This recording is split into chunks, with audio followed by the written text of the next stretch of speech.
Everyone is welcome here, it's time to make new friends. Aquavide Uskava, fill your Glencairn. Share a dram with the spirit of Edmonton. Slancha! Welcome to you, the viewer. Welcome to our fantastic panel, all of these guys over here. It's the After Dram, and that means it's time to unwind. So put your feet up, grab a dram, and a cocktail or two of each or one of each, whatever you want, and relax. That's what it is. Quick recap to our evening, afternoon for us, evening for Ollie. Adam, Josh, Rich, and I have been given a top-notch tour of Cotswolds Distillery and not Cotswolds, and you'll tell me a better way to say this other than North Cotswolds, England, but we've tasted their Cotswolds single malt whiskey. It was fun. It was informative. It was tasty. But what we're going to do now is another round from everybody in the correct order, and I won't hit anything improperly. We're going to talk about what's your other handle, what's in your glass, because some people have different things now. Adam, Joss, Rich, and Oliver, please. Adam, you're up. So my name's Adam, and I'm part of the not Edmonton. I'm part of the Alberta Scotch Society, and I've got some of the single malt from the last session, and then I also have our gin right here, and I do really enjoy gin, so this is just straight gin, just here to enjoy it. I might add an ice cube later, we'll see. Don't do it. Awesome, thanks, man. Joss. Joss, reporting from Toronto, Ontario, president of the Dram Society. Thanks for the little text down there, Dolph. Thanks, man. Excuse me. Last session had an amazing whiskey, and now we're obviously segueing over onto the gin. I was rushing around trying to find the bitters, but I realized that we had unpacked our kitchen and everything is everywhere. So I just threw together a really quick, some lemon and sparkling water and really healthy splash of gin. And I'm just enjoying that now with a pile of ice. Good for you, kind sir. And yeah, excellent. Hey all, Richard here from the We Rock Whiskey Club on Salt Spring Island, Victoria area, Gulf Islands. I'm sitting here. I've got the Cotswolds Maple Old Fashioned, a small pour of that one. And I'm double fisting because I've got the gin too. And like Adam, I like gin straight up. It's awesome. So alrighty, let's do it. Excellent. Thank you, sir. Ollie.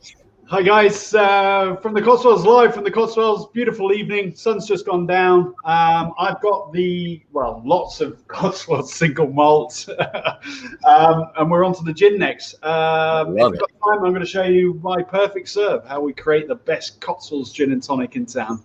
Let's do it as I drink mine. And I said, let's do it. We're going to do that right away. I'm Dolph, president of the Alberta Scotch Society. I started the Canadian International Whiskey Journey, and I'm really happy to see all of you back. And I want to see Ollie make the drink. So, and in my glass, sorry, it's straight because I do want to try it without. And then I do have a gin and tonic, but I threw this together really fast. I don't even have the lemon wedge that Joss does. So, I didn't even go that far. But thank you all for joining. And Ollie, you're up. Let's see how to make an appropriate. Okay, guys. So, we got these wonderful gin glasses, as you can see. Big open mouth. This lets you explore that spirit, very much like wine. You know, the larger the mouth of the glass, the more aromas you're going to get from it. So you can absolutely immerse yourself in this wonderful. We call them Copa glasses or gin balloon glasses. Okay. Loads of ice. Ice needs friends. Most back bars will have the ambient product on. You know, put a couple of cubes on. It's gonna be diluted straight away. So hold that coolness together. I'm going for a double Cotswolds, 50 ml over here. Good. 2 ounces over there. Nice. A little harder. So I'm going for 2 25s. And what you'll notice, which I saw on yourself, this cloudy, pearlescent haze, and we'll obviously discuss that a bit further a bit later. Which fever tree? I go with the one with less sugar, which is that one, the refreshingly light.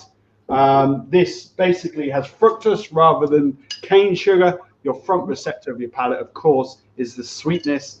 It's always going to love that sugar, but I want to taste the gin. So I'm going for my perfect serve, 150 ml of Fever Tree tonic.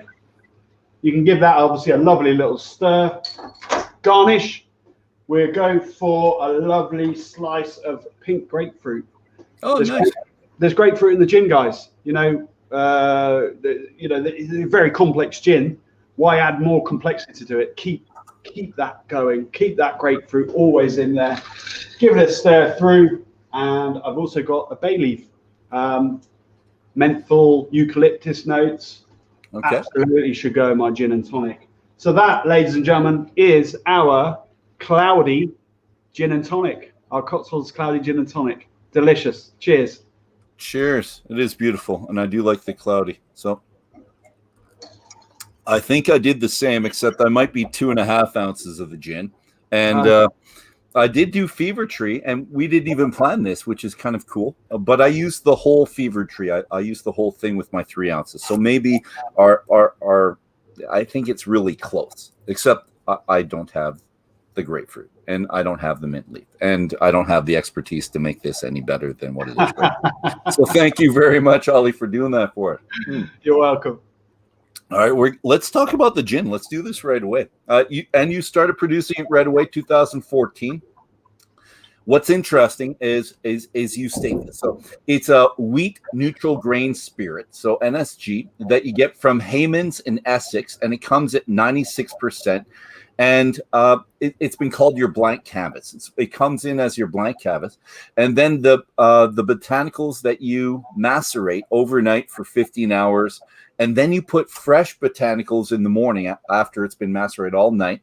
And I need you to tell me what this means. Online, it says 10 times the average weight of botanicals. Do you have a very heavy botanical? Is the grapefruit really heavy? Or tell us, what else do you have? Yeah, I mean, when often these things 10 times, what does 10 times mean? Anything. So there's a typical botanical load that you'll find certainly in a London dry style gin. It's a style of gin. It doesn't have to come from London. It basically means it's juniper forward. That's really what you should be capturing from your first experience with a London dry. So basically, London dries, it's our heritage, it's our history here, as probably maple is for you guys. So we basically put in 10 times more botanical load than a traditional London dry. Okay. That really hard to quantify, because one of our botanicals in there is pepper. Okay. Yep. We can't suddenly put 10 times the pepper. 10 times more pepper in, because it'll just taste like spice, So these areas obviously subjective, but of course what we're trying to accentuate is we're putting more botanicals than pretty much any other distillery out there is doing. Okay. Nice. And it's lovely. And this is where we are, by the way. We're in the lounge. So just picture at those 4 seats right there talking to each other. I think it works really well. It's where I would really like to be right now. Here they are. They're empty. Yes, well, we've had it all. We've taken the shelf away, and we're okay with that. We're men among men, and we can brag it up a little bit. More information. They have a 500-liter still, which they do 3/4 full when they do it. Heads and tails, tight cut, but they disregard they throw out the heads and tails. It comes out at 83% pot still gin after that's rested for 5 days. Further cut to 46%. Is that right, Ollie? The 46? Yeah, that's correct. Yeah. Cut it. And what I like about this, it's a single shot distillation. So they don't add, once the gin's done with all the botanicals, they don't add any more neutral grain spirits to it to thin it out. Well, not thin it out. It would raise the alcohol level, but they just macerate it. They don't add more to stretch out to make more bottles. So non-chill filtered, as you can tell by the coloring that we have on here. And you can see the oils just floating and going. I love it. I love the sight of a cloudy gin or whiskey. Not just the cloudiness, but all the swirling oils. I love it. So what's the panel think of it straight? What do we think? When I first opened it up, it was just like, boom, like, wow, this has got. So when you said 10 times the botanicals, I'm like, yeah, that checks out. That was right off the start. The grapefruit, I taste it a lot on the palate, But something I'm a London dry gin fan, where to me it's like juniper. That's what sells me on it. I love it in a martini too. And this one has the juniper, but then it's all of that extra citrus from the grapefruit, and then with that pepper, it's just lovely. It's nice. I really liked it, and I'm picky with my gins too, but this is really nice. Excellent, Joss. How about you? Yeah, I'll go to this one. Sorry, go ahead. Yeah, sorry to cut you off, Joss, if you were going to jump in, but I always find that Joss always comes up with this whole list of descriptors, and it's like I was gonna say it, and so there's nothing left to talk about. Okay. But my wife and I we like dry gin so much that we named our daughter Juniper. So there you go. Yeah, like Adam said, when I first opened this up, the aromas of this gin just blew me away. It stands out as a really, really thoughtfully crafted drink, and super loved the juniper forwardness to it. I didn't get the grapefruit to start with, but now that the subliminal messaging is in, get the grapefruit. Get the pepper. This sort of rivals the top gins that my wife and I typically drink. So, we love some of the local stuff, the ampersand, the noteworthy, and this one is it's so big and so lovely.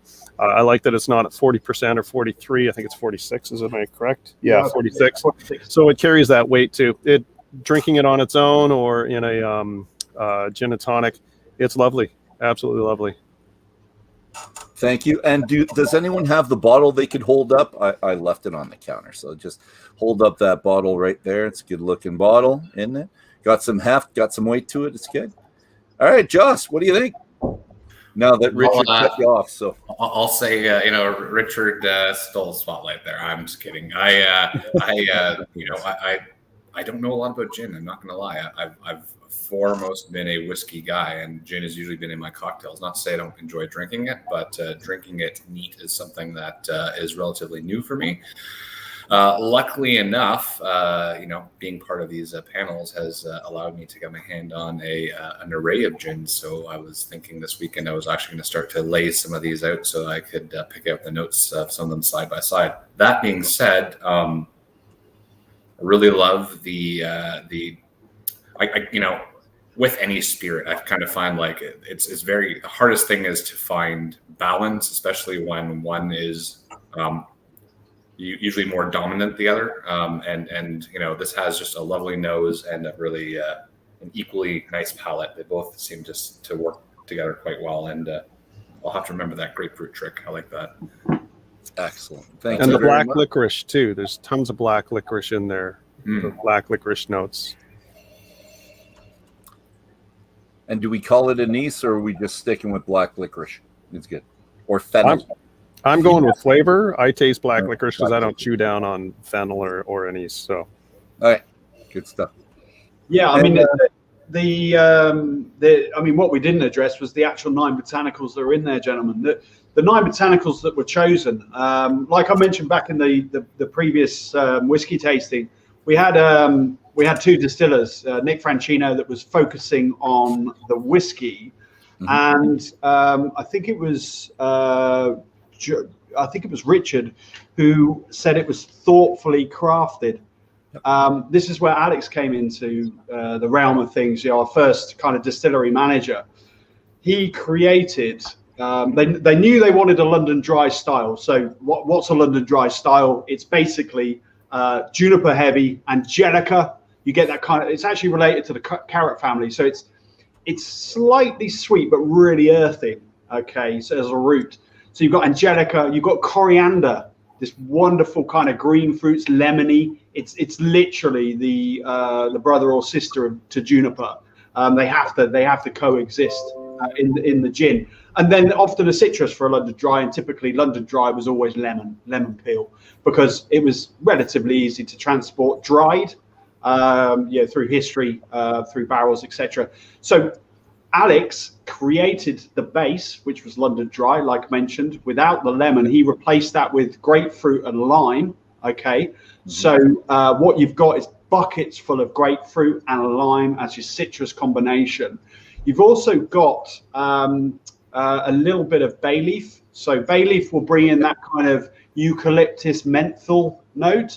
Got a little bit of cracked black pepper. So when you do try it, it tickles either side of your tongue, and that stimulates the kind of bitters of your palate. We've also got cardamom seed in there.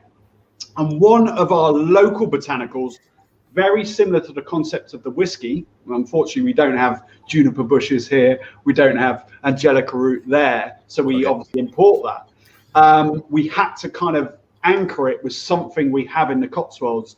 And would you believe we've got lavender? And lavender, so subtle. I mean, I'm really, really quite surprised that none of you went, do you know what, it's quite floral. What is that? Because it's there, but it's not. It's just like a flash, a blanch of lavender.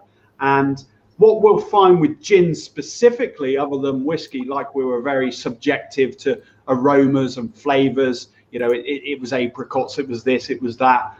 It's not actually in the whiskey. But with gin, it's true flavor and aromas that you're going to get, because obviously with that Nutrigrain spirit, you're boiling up all those botanicals. Those supercharged vapors are basically engaging in each individual botanical. So what you've got there, gentlemen, is just an incredible experience of gin. 10 times more botanical, but also what Alex did through his progression of creating this, he distilled 160 individual botanicals on a 1 litre still. Okay, so just a little still and a hob. They're bubbling away, and we've still got it. We've got the archive, we've got the library and the R&D, nice. And you know it's so wonderful to see it still there. And he did that just out of the whole concept, like I think it was Richard who mentioned this lovingly crafted spirit, and absolutely it was totally about being able to drink it on its own. And Dan, if he was sat here next to me tonight, he'd say, "Ali, all of my spirits can be drunk on their own," you know, and absolutely it's about that base flavor. It's like having a Ferrari and then adding NOS to it, you know, that kind of concept. It's really about harvesting the skills that we have here, but also progressing it through to taste and profile. So with the gin, it's just incredible. And if you don't mind me kind of blighting on, we use fresh peel. So we hand peel grapefruit and we hand peel lime. Who the hell does that? You know, who does that? I mean, that's just ridiculous. You know, 2 ingredients.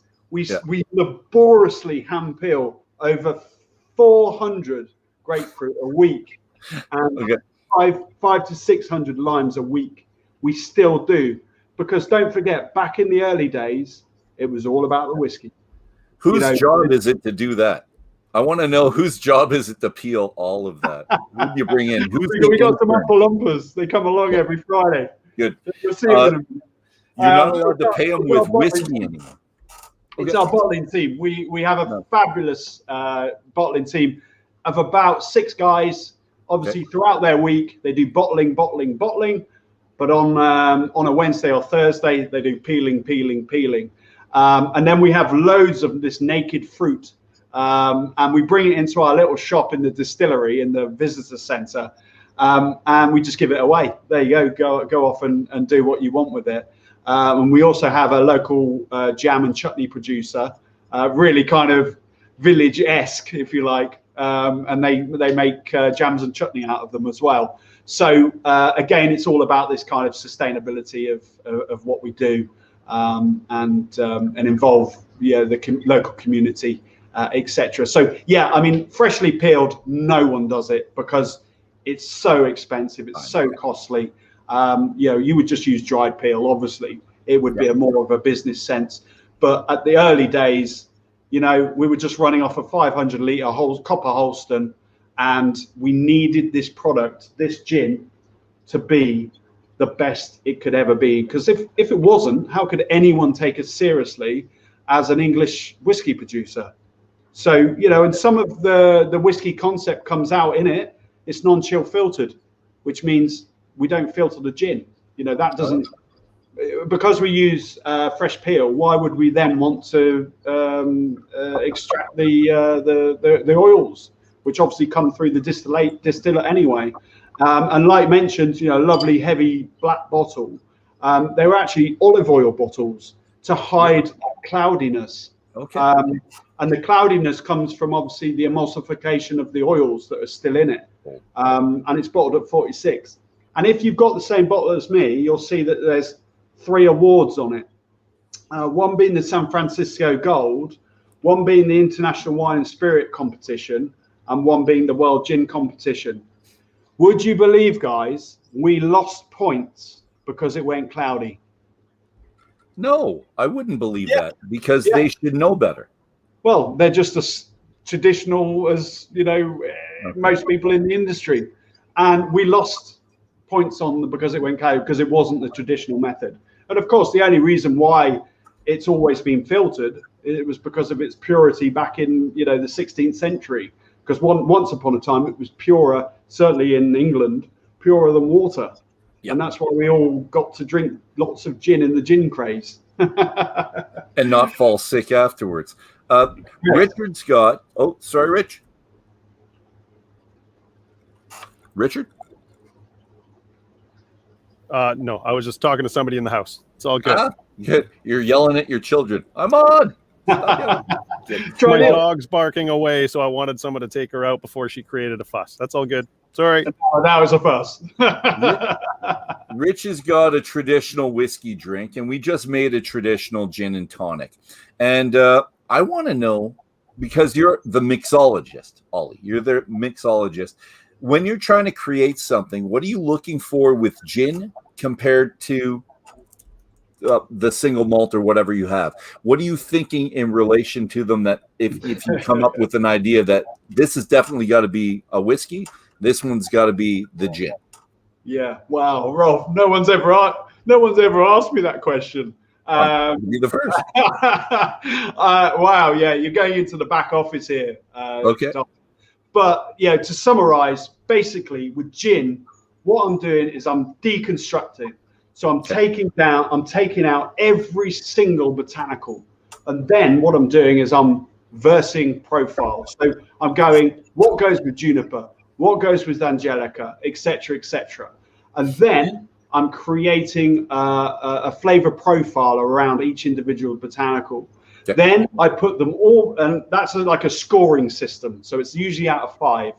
So what I do then is I put it all back together, and I take the highest scores from those flavor profiles out, and then I start to use them as my little tools, if you like, to create and enhance different flavor profiles. As mentioned before, gin is always the true flavor because that is what we've distilled, that true botanical, all the way through the process. And of course, we're using like you mentioned earlier, a blank canvas, a neutral grain spirit. So all of those wonderful flavors will complement. And of course, we've got hundreds and thousands of classic cocktails that we can work from as well. So I will always look at those. But when I am developing cocktails, I am really just basing the main flavor profiles about the non-alcoholic ingredients, because if you're doing a lot of sampling like we do here in the distillery, if you're not wise, before you know it, you've been consumed by the intoxication. So you've got to balance that very carefully. And with whiskey, a lot of the flavor profiles are subjective. So what I have to do is a lot of research behind what those flavors meant. And in the last session we had with the whiskey, you'll notice that I use it was a fruity flavor, but then I dissect that to understand what fruity flavor it is. Like we mentioned, apricots and peach, and then start to kind of siphon through those. And that's really the basics of how I develop cocktails here at the distillery. All right. Thank you very much. And we're going to go back to the whiskey a little bit as well, because you've been compared to Bruichladdich and later on Waterford in relation to your desire to establish a sense of terroir. Okay. So you source your barley and gin botanicals. The gin's not local, but it's close to local. There's things that you have with it. Yeah, we've got one botanical anchored here. I mean, what I didn't explain, Dov, was we just literally 12 miles away, we have English lavender grown This beautiful, like I mentioned earlier, the rolling hills of the Cotswolds. We got rolling hills of lavender as well. So you can imagine kind of May to June time before it's harvest. It's just incredible to see. And they use it specifically for culinary, so for foods and drink stuffs, as opposed to put it into your nan's sock drawer type of thing. It's specifically for food stuffs. And Alex at the very early start looked around the Cotswolds and thought, what can we anchor in as one of our key botanicals? Lavender was certainly one of them, or the only one. Thank you very much. And let's further this on each bottle. It states the year the barley was harvested, the type of barley used, and the farm which it came from. It's 100% floor malted barley. So this has all the appearance of being a grain de glace and indicative of what you want to say if you're in agreement with terroir. And we've talked about terroir before, and it's usually the After Dram we talk about it because some people believe in it, some people don't. Is this more than just a sense of terroir? Do you believe that what you're doing is enough to convince some who are on the fence in this argument that there is terroir in whiskey and there's not terroir in whiskey, that you guys are doing it and you can taste the region through your whiskey? Do you think that's enough? Do you think you're going to convince people? Yeah, I mean, unfortunately, not only by taste, but concept as well. I think, Dan came into this from a lot of experience in France, where we know provenance and terroir is key to, if not all product that comes from the regions. Champagne, cognac, brandy, Calvados, the list is endless. And he really wanted to bring that concept alive in England. There's not, you wouldn't believe it, but we do kind of Welsh and Scottish, Northern Ireland, perhaps Cornwall. They have certain elements, but we're not overly interested in the concept of terroir as such. Okay. So I think it was really just Dan coming into the game and going, this is something that we should really be proud of. Something that's come from the land that we live on. It's experienced the same weather, the same soil as we do. Why not take that concept and bottle it? And that was completely the whole idea. Whether it's true, you can taste the Cotswolds barley versus a northern barley or a Scottish barley or an Eastern European barley or a Canadian whatever. I think that's the eye of the beholder, isn't it? But I think it evokes a lot of interest in what we do here. Okay, thank you. And I alluded to this before. I just want a little bit of clarification. Where is gin compared to whiskey on importance right now in sales? So the money coming in. This is when I first started, and gin was really, over in the UK, it was just incredible. It stemmed from kind of 2009. You had Sipsmith challenge certain production methods and quantities to Her Majesty's revenue. And then we had Hendrix come through with a distillation of a typical gin and then rose petals and cucumber. And really this kind of gin craze that we were experiencing was just going up and up and hitting it in 2014. It really was just the best time to launch gin, and certainly a gin from the Cotswolds. So straight away we were in these rather well-established department stores. We were one of 8 gins in Harrods. We were in Selfridges and Harvey Nicks. So we really got into that kind of sector straight away as a premium brand, and obviously with its fresh citrus and things like that. So that was really a great footing to develop the gin. And I said to Dan back early 2016, I said, Dan, you've created a whiskey distillery, but gin is just absolutely the favorite here.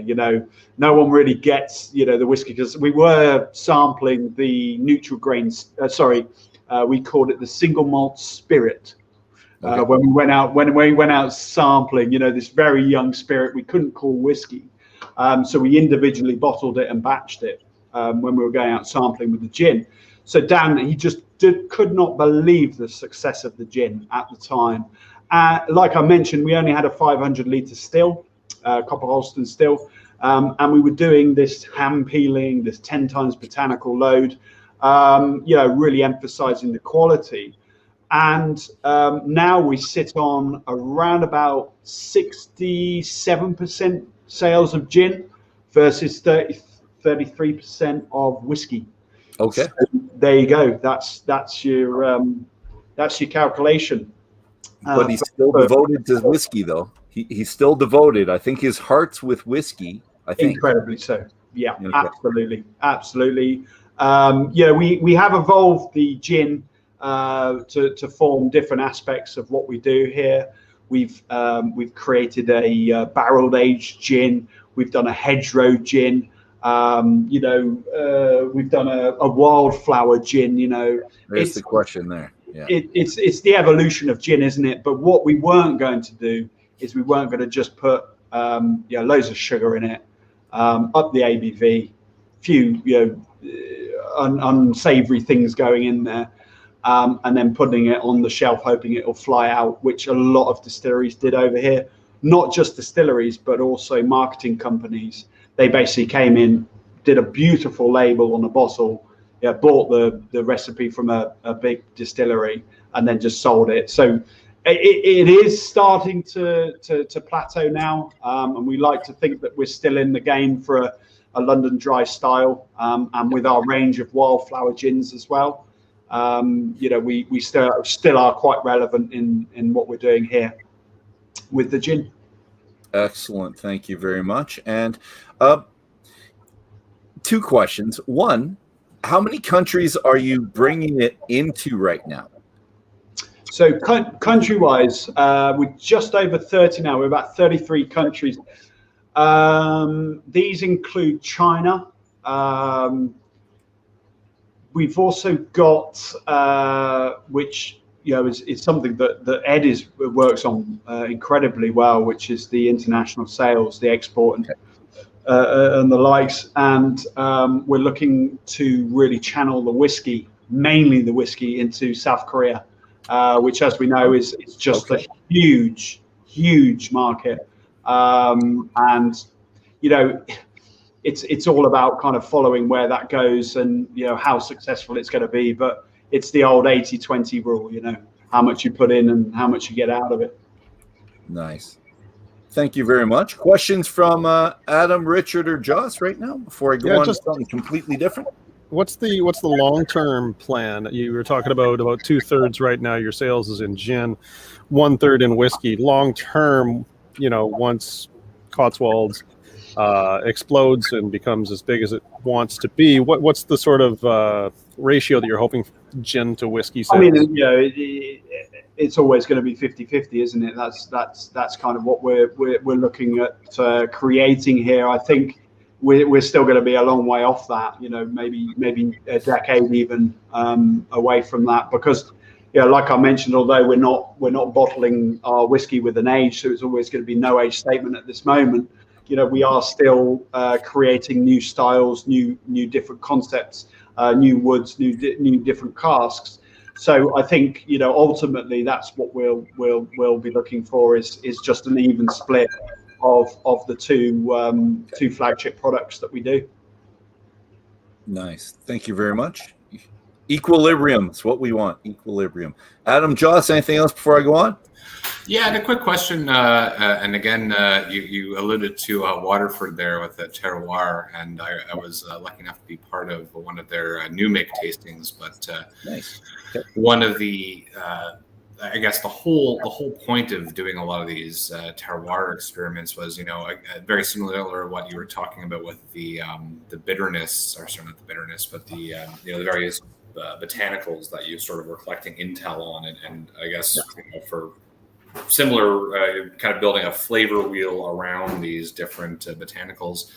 what he was kind of showing in that presentation was he goes, and here's what we do now. Like once we know that we have the flavor profile from all the farms, is he would literally take like an overlay and lay that one over and lay that one over. But the idea being that you would, if you can pick and choose from different farms, in this case, I guess what I'm trying to get to is, do you do something similar like that with your botanicals for a very round flavor, or is it more that you want to emphasize certain flavors that may just complement each other and you're not? Yeah, I mean, I think with our gin, what we were always trying to create was consistency, and sometimes with the kind of non-chill filter concept where we're not filtering out the oils, that was really quite hard to stabilize. So what we chose to do after distillation for that kind of initial consistency with the gin was we hold it for 5 days to really marry together, and obviously we stir it and keep it alive. But that was really our concept with the gin, is trying to keep the consistency. We've got good providers of all of the other botanicals.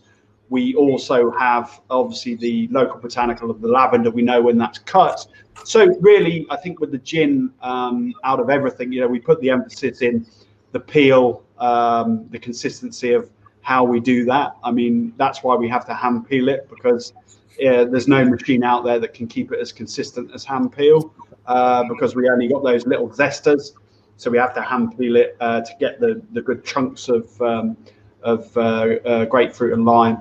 So that really didn't appeal so much, like you mentioned, to the gin. I think if we could keep it and stabilize it as long as possible, then that would be more our directive than getting junipers from another country, or English juniper, or whatever it might have been. So certainly with our whiskey, we know the farmers. We even put the farmers on the box. If you've got a box there, you'll see which farm it's from, and we are 100% involved with that grain to glass concept through the whiskey. And a general note, why don't we make our blank canvas? Why don't we make the Nutri-Grain spirit? Because we just didn't invest in that concept. We invested in the whiskey, and yes, the gin was almost that second thought, and we did invest into a 1,200 litre still after the gin production was so successful. Okay. That was really the directive that we were heading towards.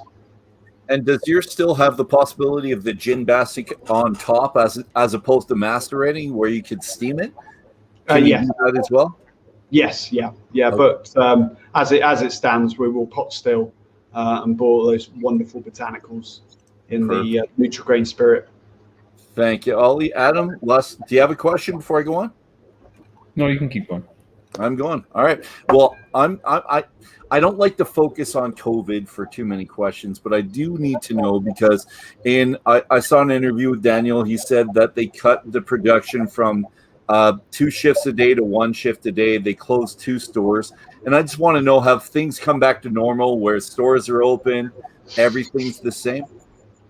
Yeah, I mean, we okay.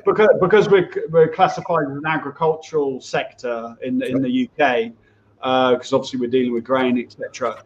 We were actually able to carry on that the production. So what we had here were through COVID. I mean, I used to come in and do some cocktail demonstration virtually here on the bar. So I used to come in, but I didn't go into the distillery or the bottling hall. But those guys, they worked throughout. The distillers were here, and the bottling team were here.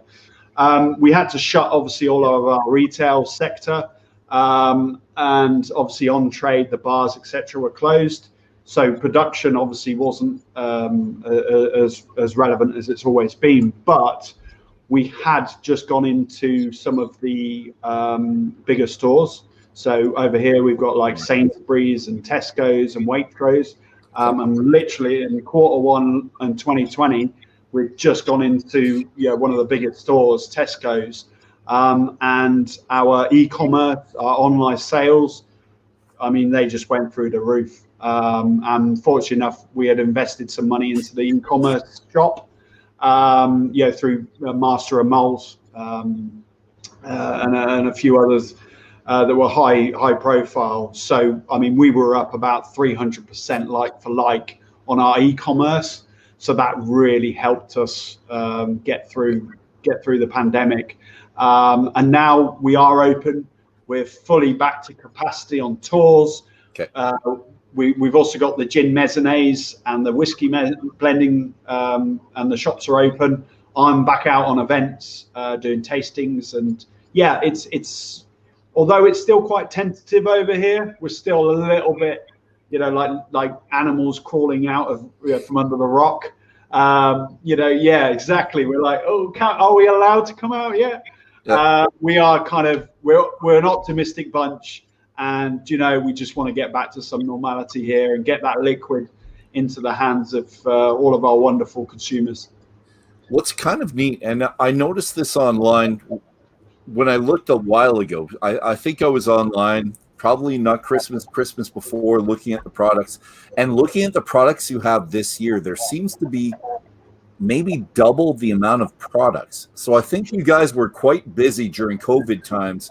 Can you talk about the new products? Because that's Dan all over. He's he's like, we gotta do this. Let's do it. Hang on, Dan. Let's think about this a little bit. And sometimes it can run away with what we create here, because we're still at that wonderful acorn stage where we can do it. We're allowed to. We're allowed to do it. So he decided to launch the Summer Cup, which is inspired by the glorious grasslands of the Cotswolds, and it's an aperitif style gin. So it follows the same principles as, let's say, Aperol and Campari, but the base is a London dry style. So Juniper Angelica and a citrus, which is orange. And you just drink it as a spritz. So he created 3 wildflower gins, all different flavors. The inspiration between the other 2 were the chartreuse, so the yellow and the green, and they're just embodiment of this beautiful botanical note, but aperitif style, refreshing summer spritz style product. You have an Amaro as well, right? I think. We've got 2 whiskey Amaros. My goodness. That was just incredible. The second one is from the peated cask. So you've got this peated Amaro, which cool. For me, blew my mind. I mean, it was like, what the hell is going on in this product? But it's got that wonderful, just sweetness, maltiness, botanical overload, and then this kind of sneaking up smokiness. They're absolutely to die for, and we're so lucky here, you see, because we've got our own R&D team. We've got our research and development. They're in every day creating new products, keeping up with the products that we have already in the shop. How do you keep up as the mixologist? Because I think you're expected to integrate everything that they make. I think you have to come up with 2 or 3 drinks for every one of them. Absolutely, and I sit on my cocktail notebook, and I've got around about 450 cocktails in there. All based around most of the products. But you got to keep up with these guys. There's no other choice. But like I mentioned, the spirit speaks for itself. For me, it's quite easy, to be honest. Don't tell them that, because it's really hard. The spirit is just got the flavor. So all you're really doing is just adjusting a few things, and creating and enhancing those flavor profiles and experiences on the palate. Excellent. And I think I envy you in your job. I think that would be a fun thing to do. It would be a fun problem to have too much, because come up with, although I'm sure you could come up with lots of drinks for gin, but to come up with something original and different each time, if you have a different liqueur, that's a little bit easier, right? I think. I'm not a mixologist, so I'm putting words in your mouth, Chad. Yeah, I mean, absolutely. It's about combining those ingredients. Obviously, a lot of the concepts, certainly over in the UK at the moment, which is, for me, become really difficult actually, because the concept over here is no and low alcohol.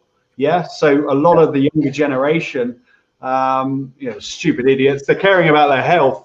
But what they're expecting is, and this is where the spritz style gin comes in. You see, they're expecting something long and low alcohol, but absolutely has got the flavors and the intensity that you would expect from an alcoholic perspective.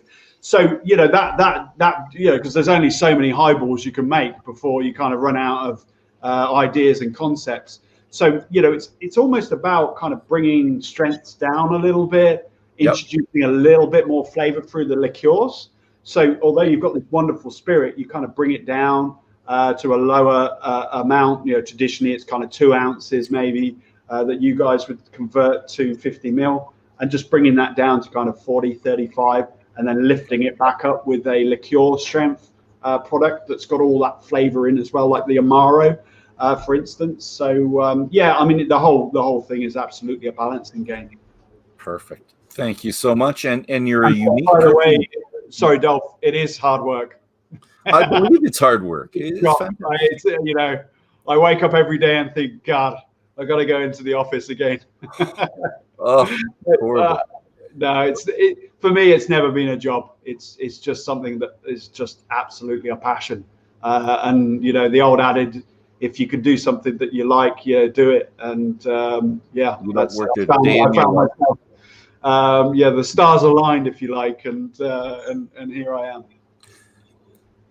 And there's no better person to ask these questions to than the expected mixologist at the place. All right, so we're going to go back to gin, just because we do a lot of research for this. So we go online, we see what you have online, all the articles read. But my favorite one, I think it's a half an hour show. It's on YouTube, and it's a talk that Daniel gave at the Gin Guild. It's called Gymposium 2017.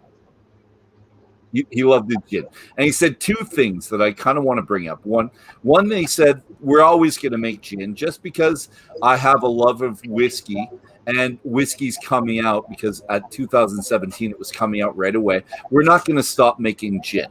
And that the name Outstanding Natural Spirits was there for a reason. It's not just whiskey, it's not just gin, it's the spirits, which you talked about before. And the other part that he did, he talked about his little shop, is what he called it online. And he got the idea to open a little shop with his distillery. So as the distillery opens, the shop opens a month later. He got it from Alexandre Gabriel, the owner of Citadel Gin and Plantation Rum. And he had to have a store at the time. And you did tours after the first month, and you could get 15 people in there, and you could only wait. You had to move them out essentially after a half an hour. But now people could stay where you are for 90 minutes. And I thought that was kind of ingenious what he did there. So I'd like you to talk about, if you could, how it changed the game with your distillery, with the expansion. And if you could talk about the whiskey blending and the gin blending class as well, because I think those are really cool that I'd love to do. So if you could talk about well, absolutely. And that's the journey we've been on. I think sat here now, we're not at a reactive state as we once were. We were on that kind of that train ride that just kept on going, and we had to think, we had to go change. We've got to do this. We've got to do this. We've established what we do here. We establish, the quality of spirit, and of course, the tour, the experience.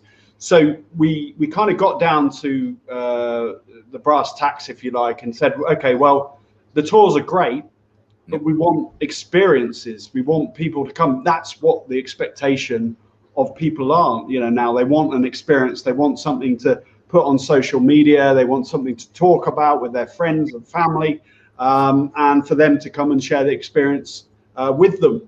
So it was kind of following that road of experience. And a lot of distilleries in the UK, certainly gin distilleries, they offer this kind of make your own gin and take it home concept. So we thought, well, that's a no-brainer, really. That's the low-hanging fruit, if you like.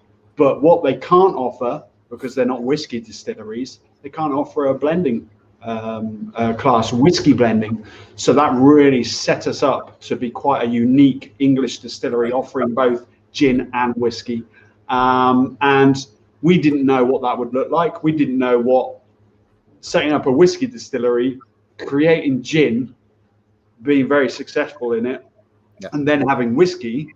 We didn't know what that looks like. It's like something that doesn't compute. So although we've been very reactive, we have really considered the consumer's experience, the kind of teaching, the understanding of what we're trying to do here. And Dan, he has always been 100% truthful, and that comes through all the way through the distillery. We are an open door. You can come and have a look at anything you want here. There's no doors that are closed. So I think that resonates through everything we do, and certainly through the experiences we offer. And it has to be high quality. And he says this video because what you have is, at that time, well, now you've got 3 groups of people, roughly 15 people. So you create 50 brand ambassadors every time you go through. And he said, you're not a big company that has a lot of money to spend on advertising, but you get 50 evangelized individuals who will go to bat for you if they enjoy the tour. So I'm imagining it's a very nice tour. The virtual tour, everyone should do. If you're looking at it, you do it at your own rate. How about, Ollie, you tell me your favorite part of the tour? Because I'm assuming you have family and friends that visit you at the distillery from time to time. What do you bring them to that you're most impressed with, or is coolest for you? Yeah, I mean, every time it gets me, when I open up our bonded warehouse and I see hundreds and hundreds of these beautiful casks just quietly doing what they do. And it for me, it kind of enriches this whole concept of what we're doing here.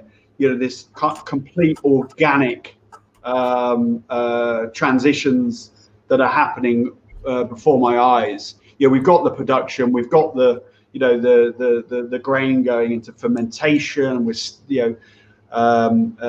distilling twice, and I think that for me is key to what we do here. The magic it just brings, just seeing all of that wonderful liquid quietly doing what it does best, completely organic. There's nothing we can do anymore for that spirit to be maturated and aged. So definitely that one, and a comment on just being a little distillery with very small amounts of tools really that we can do here.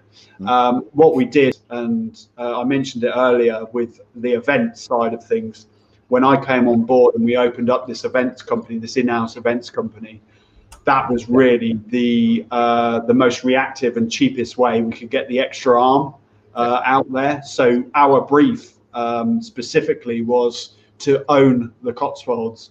So it was a concept of going, right, we need to be absolutely everywhere. So we basically started off at the little village fete, selling bottles of gin and gin and tonics. We might have got 150 quid profit, that was really good. So what we did, we took that profit into another event, and we did that for 5 years. And our pinnacle was a local, what we have here is a game fair, the hunters fair, if you like, and just farming and all that kind of stuff as well. And our stand there was £12,000. So we had come from this little village fete all the way through to this massive concept, and we were selling the gin and tonics, the bottles, etc. And that's basically where the journey we've been on. Reactive, but trying to get somewhere where we're looking bigger than we really are, because like you mentioned, we didn't have a lot of funds, so it was a case of going, right, let's just move with this and see how far we get. And I think I mentioned 2018 we had done 700 events. So if that wasn't owning the Cotswolds, I don't know what was. You're busy people. It's good. You mentioned the barrels though, so you bring them to the barrel room. I really wonder this, because you have a light, fruity, and malty new make. I wonder how it stands up, because I haven't had it with some of the heavy hitters against port or the PXs. How does it stand up to the big influences? Because again, you mature your barrels; it's not finished. I'm wondering how your new make stands up to most of it. Is it easily overpowered, or does it keep its character a little bit? Yeah, absolutely. I mean, I think all the way through it keeps that, like I mentioned with the new make, it keeps that kind of freshness, certainly that fruitiness. I mean, that's what we're all about, really. Fermenting it for an extra day, to claim those fruit esters, and the whole process through the distillation is about that fruitiness. And when it does stand up to those other casks, it really does come through. And I think you've enjoyed the single malt, the flagship that we've got, the 2 casks, and that fruitiness really does shine through all the time. And that transcends all the way through, pretty much every wood we've ever tried, from the kind of Sauternes to the Pinot and the sherry. So we did try it. We had the summer festival back in 2018. Right. We had a limited edition of port cask. Yeah. That one, I think, just needed to perhaps stay in the wood for longer. Yeah, for me, that perhaps wasn't as prevalent as perhaps the other spirit. I think the port really did kind of overpower the essence of it, but the rest of the woods, I think it does shine through. Do you think over time it's going to mellow out, and then the malty character is going to come through at the end afterwards? Yeah, absolutely. Okay. And a really interesting concept that I have, and it's a personal one. It's got nothing to do with kind of anyone else. We had Jim Swan create these wonderful, really highly activated casks, so the STRs. My concept or understanding is, how far does that go? Is it going to be 10 years and then that's kind of hit its length? And there's a lot of conversation around that. Okay. But I think with our liquid, it's going to be a really interesting journey of going, actually, is that kind of the maximum that we're going to be able to go through, because of they were created to be so activated. Surely there's a clock ticking really on that concept. But that's just a kind of a thinking out loud. Okay, I'm going to stick with casks, and because Daniel made several interesting comments in relation to casks themselves, and he said it. This is funny because you mentioned Whiskey France as well before, but he says when he goes to Whiskey France, and you've been there, I'm guessing, with all the other places you've gone, they always want to know which wine the STR cask came from. And he says that's kind of unique to France or Paris. Is there something unique about the other countries you go to? The questions they ask, like the Scots compared to North America, compared to Asia? Is there like a focus to each region that you have to kind of think about? Yeah, I'm true to think that it's really a generational thing. Like I mentioned early doors, this concept of aged single malt and the traditional values all the way through. I think you do get quite a big sector wanting to know kind of which chateau did that come from, or where exactly is the journey of the cask. But I think overall, once we get that kind of liquid into the hands of the consumer, they really start to understand that what we're doing here really evokes an understanding of the choice and methods that we run with here, from the SDRs and the first finishes and things like that. Perfect. Thank you, sir. So Adam, Joss, and Richard, any last comments, gentlemen? One thing I was kind of curious about was, how do you take the Cotswold area is so like premier, but it's also out of like, and maybe I'm wrong here. Maybe it is that area is the in touch area, but it almost seems like, and even when you were talking about you're dealing with the upper echelon of society, the highest of high societies, the wealthy from London who actually can afford to come out here. And it's like, how do you marry that with this down to earth? Because it seems like you're not really trying to brand. You're saying, yeah, we're high quality, we're premier product, but we're for everybody. Yeah, we're accessible, and I think what the initial concept was definitely the pricing. We did not want to alienate ourselves, which some other English distilleries have done. Because it's a learning curve. It's like, well, actually, can we kind of put our prices up to what the Scots are charging for a high-end premium product, or do we need to be more realistic and go, actually, we're not quite understood to be a high market Scotch whiskey. We're an English distillery, which not a lot of people will understand that concept. So I think certainly the price strategy around the single malt specifically was to make sure that we were accessible for all. And I also think typically, and you'd probably agree with this, the further you remove yourself from the Cotswolds, the less kind of understanding they have. So, I've done a lot of tastings up north, Manchester, Liverpool, and you have to change your terminology around when you've been speaking it in the Cotswolds, because people know they're in the Cotswolds, they either live here or they've chosen to come, so they know a little bit about it. But when you're up north, you say the Cotswolds, are like, well, what does that mean? And pretty much the same for you guys. If you've never been to Cotswolds, it's just a word, really. And what we have to do is try to engage in a different way. And what we've relied on heavily is the liquid itself, is the flavor, the taste, and that really has been on the forefront of most of our engagements with the consumer. So I'm glad we kind of came in that kind of stage we did, because we've been able to adjust that as we've moved forward. We are in now the supermarkets. We are now in the Tesco's and the Sainsbury's, priced at a reasonable price for that type of consumer. But it's been a learning journey for us. From going from that kind of Harrods, Selfridges, then kind of Waitrose, that kind of journey. It's made us realise that we've have to adjust a few things on the way. Thank you, sir. Good, Joss. Daniel. I was joking when Dolphin kind of mentioned the sort of different types of questions you get from different countries, and I was thinking, does any other country other than Canada always ask, when are we going to get the single cask or the annual releases?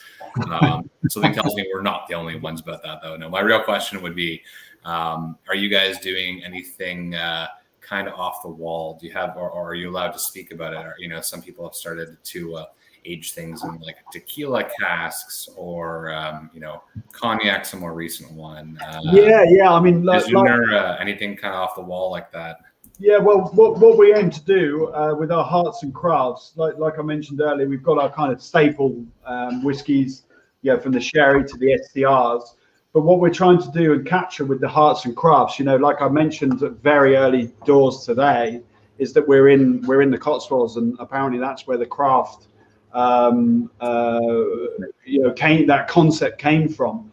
And you'll notice with these kind of hearts and crafts, you can see there's some beautiful design. William Morris design, who was a famous wall covering expert over here in England. It's about evoking an interest in the craft, what we do here. And we've got the Sauternes cask, the Pignat de Chartreuse cask. In the future, which we have actually got now aging. We've got Muscat, we've got Madeira. We've also got just recently tequila casks. We've got Calvados. We've got vermouth. Okay. rum.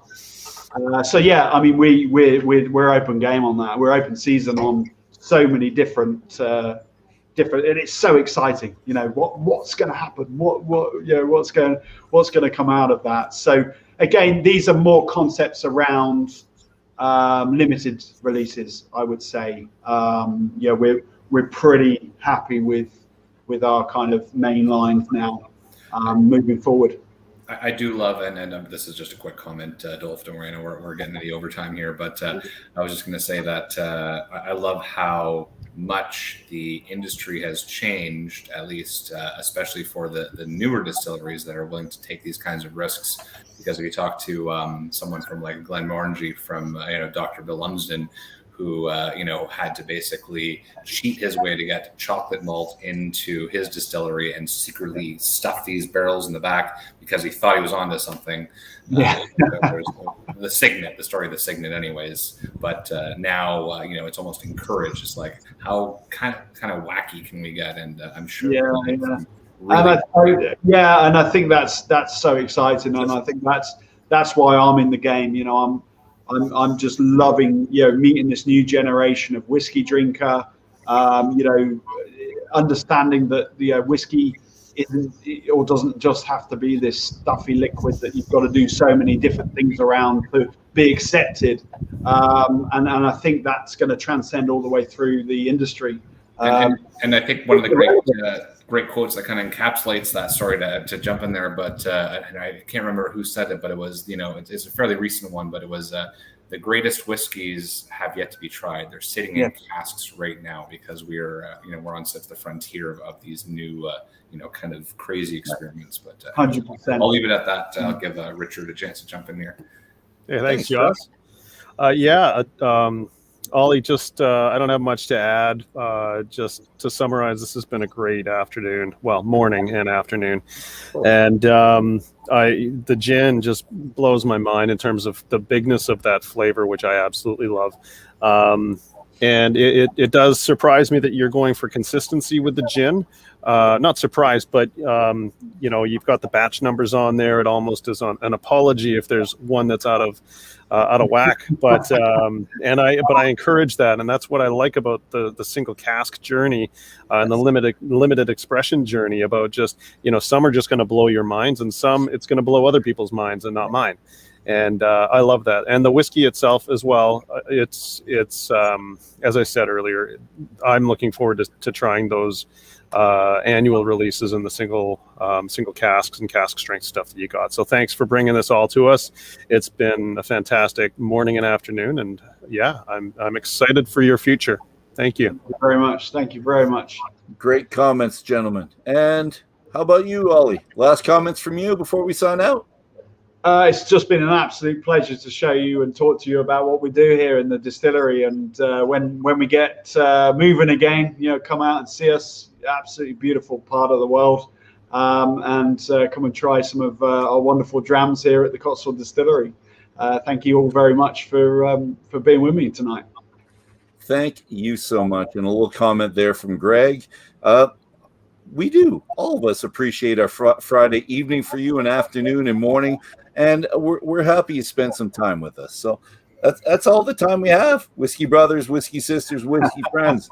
It's been a great afternoon for me. Thanks to the listeners for joining us today. Thanks for the panel, Adam, Joss, and Rich. It's been an absolute pleasure speaking with you. Special thanks to you, Ollie, and the Cotswolds Distillery opening things up and letting you come see us.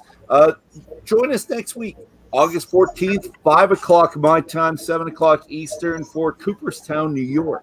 We'll be continuing our 10-week international whiskey journey with the Cooperstown Distillery. I'm really looking forward to it. You should too. Final note, if you want to, please like, subscribe, and let's pick up a glass, gentlemen. Again, here's to good company. All of the gentlemen here with me today. Here's to good whiskey and gin. Here's a good conversation. Here's to seeing you all soon. Sláinte.